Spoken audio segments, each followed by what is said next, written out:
This year I'm running the 2023 marathon and I'm trying to decide which shoe to use. This is the Nike Vaporfly. And when I bought it, it cost $250. This is the older model. This shoe is unlike any shoe I've ever put on my foot before, in a good way and in some bad ways. And this is a Saucony Ride 16, and in a much different way, this shoe is also unlike any other shoe I've put on my foot before. So welcome back to Product Parade, where today we're gonna be going head to head talking about the differences between the Nike Vaporfly, especially when it comes to distance running, and the Saucony Ride 16. If you find this video helpful, go ahead and hit that like button. If you wanna see more videos where we talk about great products and why we like to use them, go ahead and hit that subscribe button. So the Nike Vaporfly, again, was $250. This shoe is incredibly light, and most of the weight to it is actually still a huge advantage to your ability to run. So there's a steel plate that will run right through here,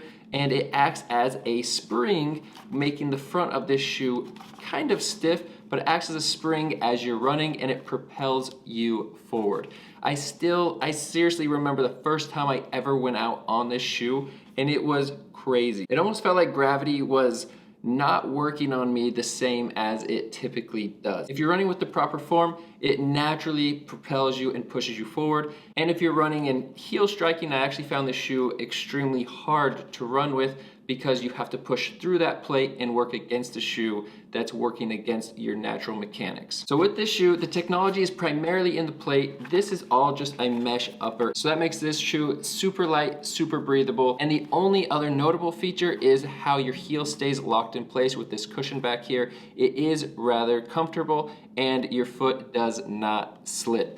I have no idea why it has a pointy back. I'm guessing it has nothing to do with anything other than design, because the new version does not have a pointy back. It's more of a chunky square. I also found that when I ran in this shoe, my calves were working a lot more. So typically when I'd go run 4, 6, 8, 10 miles in this shoe, my calves were coming back the next day much tighter than if I were to go running in a normal traditional shoe that doesn't have this plate. So getting into the Saucony Ride 16. So I know this one is completely brand new, but it shows up in the camera better than this one, and I've probably put about 50 miles on this shoe, which is also the Saucony Ride 16 in Batman Black. So as you can imagine, this shoe is a bit heavier and it has way more support than the Nike Vaporfly. I also prefer the toe box on this shoe more than the Nike Vaporfly. The Nike has a narrower toe box than the Saucony, so sometimes I felt like this was too narrow and my toes were naturally trying to clamp up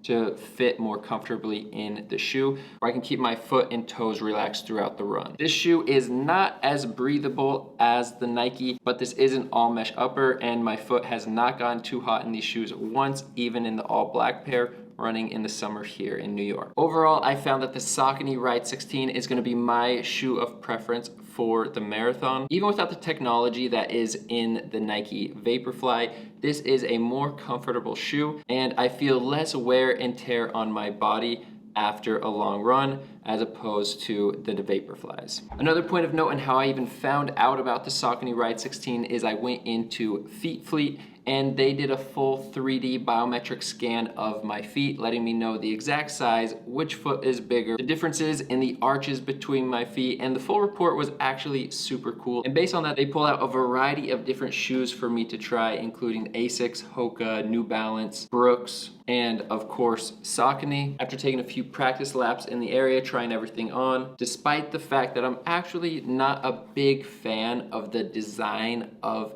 most Saucony shoes, but definitely this Saucony shoe, it's the comfort that really matters, especially on a long run. I feel great in these, the cushioning is excellent, and I'm curious to see how the durability goes. As for right now, I've got the black pair and the dark pair that I will rotate into my training sequence, and I'm curious to see how many miles I'll be able to put on these before they are fully spent. So when that happens, I'll be sure to update you guys on how these shoes perform over a longer period of time. But overall, in my first 50 miles on the Saucony Ride 16, I'm the biggest fan of Saucony shoes for any type of comfort while running. If you want to see more videos like this, be sure to hit the links here or subscribe so you can get notified every time we launch a new video.